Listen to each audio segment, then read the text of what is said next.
Imperfect Yet Chosen. Each of us carries flaws, yet we are selected for a purpose beyond our understanding. Did you know that some of the most important people in the Bible had deep imperfections?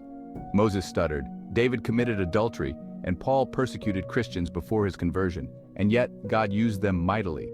These flaws didn't disqualify them. They became a part of their unique story, crafted by God's hands.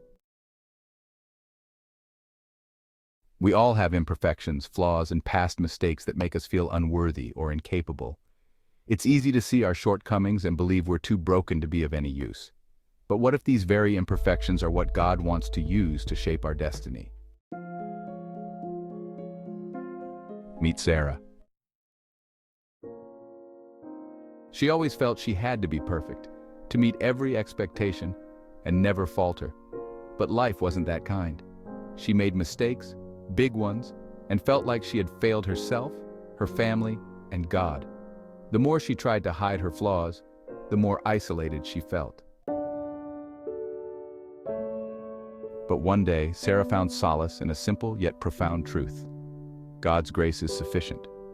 In her weakness, His strength is made perfect. She started to embrace her imperfections, realizing that God can use her flaws for a greater purpose. Sarah's story is not one of perfection but of grace. By accepting her flaws, she found hope and joy. Her past mistakes became a testimony of God's redeeming power. She became a vessel of encouragement, helping others see that their imperfections do not disqualify them from being used by God. Every obstacle became an opportunity for Sarah to grow in faith. She saw miracles in her life, not because she was perfect, but because she trusted God with her imperfections.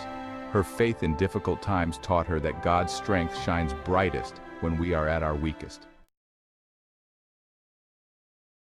Sarah learned that embracing her imperfections was key to being part of God's story.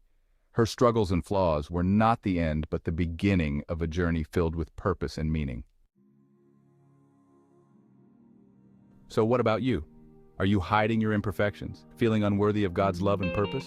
Remember, God doesn't call the perfect, He perfects the called. Embrace your imperfections, for they are the very things God will use to tell His greatest stories. You are part of God's story, beautifully imperfect and wonderfully made. Embrace your imperfections, be a part of God's story.